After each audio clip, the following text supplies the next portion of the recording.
Boa noite, bom dia, boa tarde a todos. Vamos a mais um ponto de reflexão e toda sexta-feira eu vou falar sobre um tema e mais responder algumas perguntas, caso ou comentários, caso apareça, né?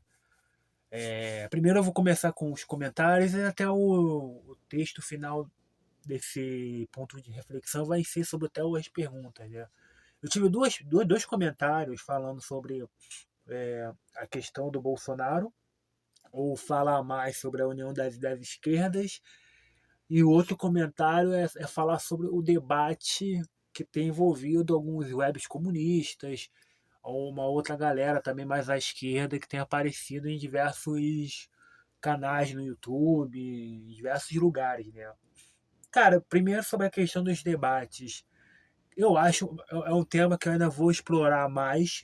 Não é um tema que eu vou responder agora e vou falar e terminar, mas eu não quero seguir a hype de falar sobre, porque é um tema um pouco que eu quero me aprimorar mais e pela própria lógica do canal mesmo, mas ainda está em fase de pesquisa, né? Eu acho algo bastante interessante. A gente precisa entender que debate é entretenimento. É, por mais debate, ninguém vai se converter por ver um debate, mas de uma certa forma você vai se projetar quando você vai para um debate, você vai para um podcast. Por exemplo, eu estava vendo um vídeo essa semana sobre o avanço do José Cobori, que é um economista à esquerda, em um ambiente que, pô, literalmente quase 100% é à direita, né? É mais liberal. E ele está tendo um engajamento muito maior do que canais fortes de investimento, de economia. Então, assim, você vê que ele tem furado a bolha. O próprio Jones Manuel, né, o Fato, eu tenho visto ele, eu vi ele nos Irmãos Podcasts, o próprio Cobolo no tal do Makers, que eu esqueci o nome do podcast. Galera que sempre chamou mais o pessoal mais à direita, o mais liberal. Essa galera mais à esquerda tá indo. Então, assim, você não vai converter ninguém através de um podcast, através de um debate. Mas você vai ganhar projeção, porque assim, a pessoa vai ver o debate, não vai conhecer, não vai conhecer, e vai lá, vai seguir no Instagram, vai seguir no YouTube, e com o tempo que for acompanhando e for entendendo a lógica, aí sim ele vai acompanhar. Então, assim, eu acho que como projeção é muito importante os debates, independente que você vai se confrontar com 20 conservadores, ou você vai para uma praça pública, que eu até chamo, que eu vou falar isso no vídeo quando for criar, que é uma área que eu atuava, que eu estudava, né? Que eu nunca atuei, enfim. Que seria posicionamento de marca. Então eu vou aprofundar mais um tema sobre essa questão que não pode ajudar os próprios web comunistas, como pode ajudar qualquer empreendedor, qualquer marca, até mim. Se eu começar a ganhar projeção com o canal, ser chamado para isso e para aquilo, para mim vai ser importante, porque eu não vou converter ninguém numa conversa, numa mesa de bar, mas às vezes a pessoa vai se interessar, vai me seguir no Instagram, vai curtir, vai se inscrever aqui no canal, vai para o TikTok. Então, assim, eu acho bastante importante. Só que essa questão, já respondendo uma outra pergunta sobre a união das esquerdas, cara, a esquerda ela nunca foi unida. Eu não sei também se eu vou falar, isso eu não sei se eu vou falar sobre. É, nunca foi tão unida. Acho que desde sempre, desde quando começou de fato, que a esquerda nunca foi unida. Aqui no Brasil é pior ainda. Se eu posso fazer exemplos de eleições municipais, o governador, principalmente aqui no Rio, onde candidatos poderiam vencer a eleição e por causa de ego de partido X ou partido Y, deu tudo ruim. Veja um exemplo, por exemplo, mais clássico da eleição para governador dos anos 80, que era Darcy Ribeiro, que seria o nome para substituir o Brizola e para dar continuidade do projeto do Brizola, principalmente o Brizolão, que era a ideia do próprio Darcy Ribeiro. e o PT foi lá, botou o Gabeira, e quem ganhou foi Moreira Franco, que começou a acabar com o projeto dos CEPs. Então, assim, você começa a perceber que às vezes até projetos que poderiam dar continuidade por ego acontece. E essa questão dos webcomunistas, o próprio Jonas Manuel, na postagem de hoje, ele falou sobre o tal convite de três esquerda radical versus três esquerda moderada. Aí ele fez uma crítica, ele falou, não citou nome, mas deu alusão de quem seriam os nomes que teria sido convidado e não participou. E primeiro que a gente precisa entender o que é esquerda, né, cara? O que é esquerda, o que é ser esquerda. E não se une, cara, não se une. Você pega aí até a própria história dos partidos políticos, desde o PTB, que virou PDT, aí tu pega o PT, aí tu pega o PT, que virou, depois virou PSOL, PSTU, outros partidos. Aí você pega o próprio PCB, que virou PCdoB, que virou Cidadania, que agora é PCBR. Então, assim, eu vejo a esquerda muito parecida com as igrejas pentecostais, né? Você consegue chegar a um certo nível, as lideranças começam a não gostar de você, as lideranças começam a não gostar de você, ou eles te expulsam, você sai brigado, aí cria um novo partido. É muito parecido com as igrejas pentecostais, né? Você chega a um certo patamar ali da igreja, aí você briga com o pastor líder, aí você vai lá e constrói uma nova igreja. É meio complexo. Então, assim, pensar em união de esquerda em qualquer eleição que aconteça, seja de 2026 para presidente, governador, ou até 2028, que eu sou um cara municipalista, então eu vou sempre falar das eleições municipais nos meus vídeos. Então, assim, é muito complicado, principalmente no cunho municipal, que parece que todo mundo quer botar candidato, né? Você vê aqui no Rio, por exemplo, ano passado, Marcelo Freixo, que saiu do PSOL, aí foi apoiar o do PT, aí foi pro PT e foi apoiar o Eduardo Paes, aí a galera do PSOL não gostou, chamou ele de traíra, papapá. Aí vai vir ano que vem, Marcelo Freixo deve criar uma nova coligação para tentar tirar a galera do bolsonarista, que provavelmente deve ser o Paes, e o Marcelo Freixo vai apoiar o Eduardo Paes se isso acontecer, porque é importante tirar alguém que possa de verdade começar o combate contra a segurança pública, algo que o Marcelo Freixo. Aí o pessoal já falou que o próprio Tarcísio Mota falou numa entrevista no My News que vai botar um candidato próprio. Então, assim, a esquerda ela não vai se unir, mano. A esquerda ela não vai se unir. Vai ter momentos raros, como aconteceu em 2022, do pessoal apoiar o PT, mas acho muito difícil a esquerda, é muito difícil hoje você ter uma chapa única, tipo, sei lá, PT, PDT, PSB e PSOL. É muito difícil, e outros partidos. Então, eu acho que a gente precisa de mais base, porque acho que ano que vem a gente precisa focar mais nas eleições legislativas, principalmente do Senado, porque é a meta do bolsonarismo, é o Senado o ano que vem. A gente precisa reformular a Câmara dos Deputados, a gente precisa ter uma galera mais progressista, mais pensando em projeto de nação, em projeto de país, do que pessoas ali que só querem fazer videozinho do TikTok, fazer oração. A gente precisa de pessoas que pensem no povo brasileiro, que pensem na soberania, que pensem em um projeto de nação, um projeto de desenvolvimento. E é isso que a gente precisa. Para fechar o vídeo, tenho que falar os bons números que está tendo no meu YouTube.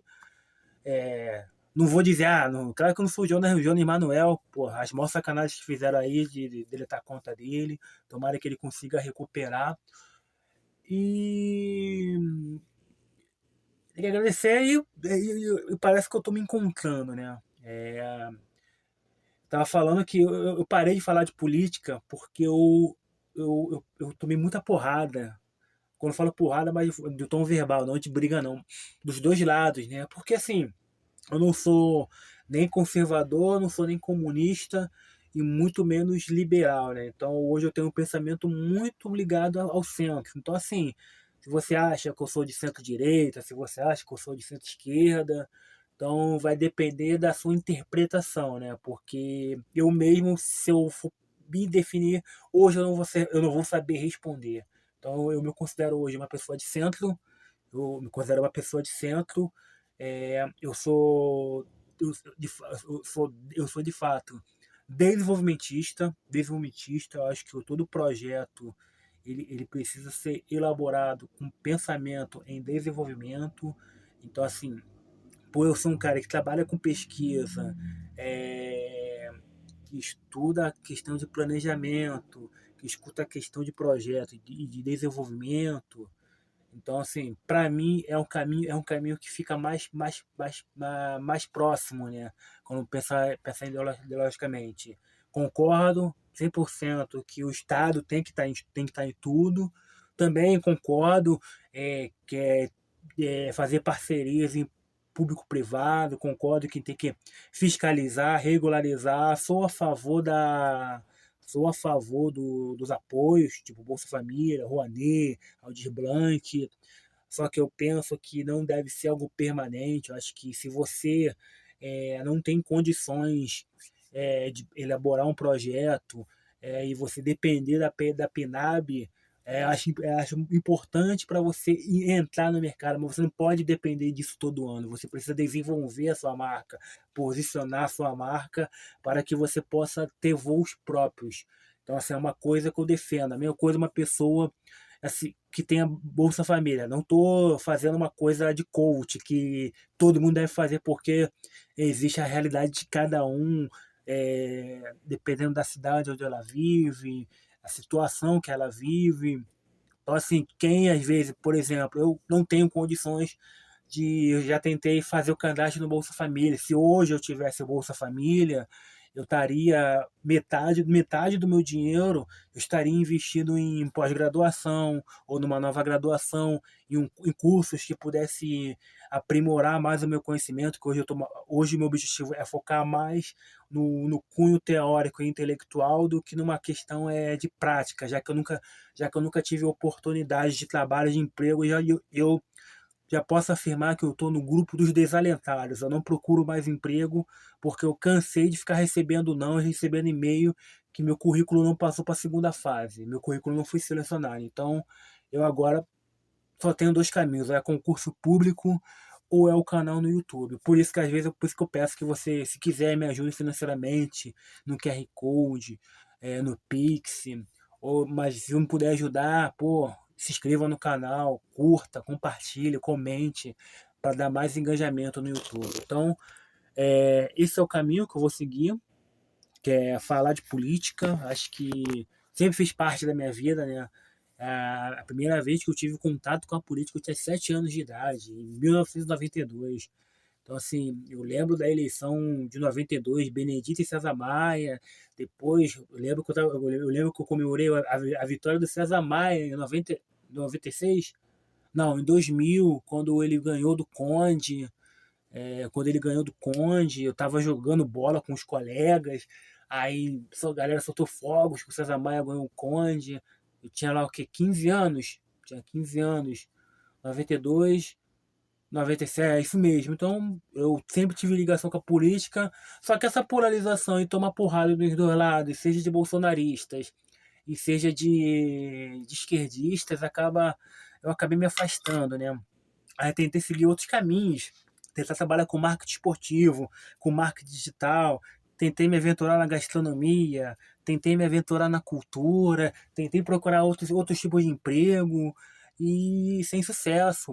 E a política me deu muitos caminhos, né? Desde a época ali do Orkut, da época do Facebook, que era a principal rede social, eu fiz muitos contatos, cheguei a escrever para sites, para blogs, eu tinha um blog que falava sobre sociedades, Rio de Janeiro, isso bem antes de fazer faculdade. Então, hoje eu tenho uma cabeça mais preparada, tenho estudado muito a questão da oratória, a questão de debates, para entrar nos debates. Nesses 5 anos que eu literalmente eu não estava pesquisando, estudando, lendo de forma de aprofunda política, Eu, de uma certa forma, eu era meio que engolido pelos bolsonaristas, porque onde eu moro tem muito bolsonarista, né? E, por que pareça, historicamente, é um lugar que sempre foi à esquerda, né? Bangu sempre foi um bairro mais à esquerda, mais proletariado, e hoje dobrou à direita. E eu sempre vivia a galera falando a mesma coisa, eu não sabia como responder, porque eu parei de me aprofundar, eu estava mais pensando aqui em planejamento estratégico, posicionamento de marca, comunicação, rede social, que não deu muito certo. Estou agora voltando ao debate com um canal no YouTube. Então, assim, hoje pouca gente que tenta debater comigo. Eu já sei como responder, já sei como falar. Então, e voltando a falar de política, os números do YouTube têm melhorado. Eu fiquei o quê? Quase 3 meses sem sequer ter um inscrito. E acho que em 2 semanas eu já tive o quê? 20 inscritos. Um TikTok não chegava a 100, 200 visualizações. O último vídeo que eu postei já tá com 8, que eu postei no início da tarde, final da tarde, já tá com 800 visualizações. Vídeo aqui no YouTube que eu postei no final da tarde tá com 500 visualizações. Algo que era impensável até 3 semanas atrás. Então eu percebi que voltar a falar de política é algo que eu sempre vivi, é algo que eu sei falar, é algo que eu não preciso começar do zero, apenas voltar a estudar o que que eu estudava, aprimorar, ler mais livros, ler mais teses, fazer alguma pós, entrar em debates para que o meu nome comece a aparecer e quem sabe daqui a alguns anos eu chego ao mesmo caminho do Jones Manuel e possa debater, e nenhum debate de confronto, mas um debate de troca de ideias com o Jones Manuel, e com outras personalidades da esquerda, do centro e da direita pensante, mesmo porque não tenha hoje no dia a dia, principalmente no mundo digital, né? Porque a direita está mais preocupada com Deus, Pátria e Família, ou ganhar like e seguidor no Instagram, do que pensar em projeto de nação. Então é isso. Até a próxima. Seguimos.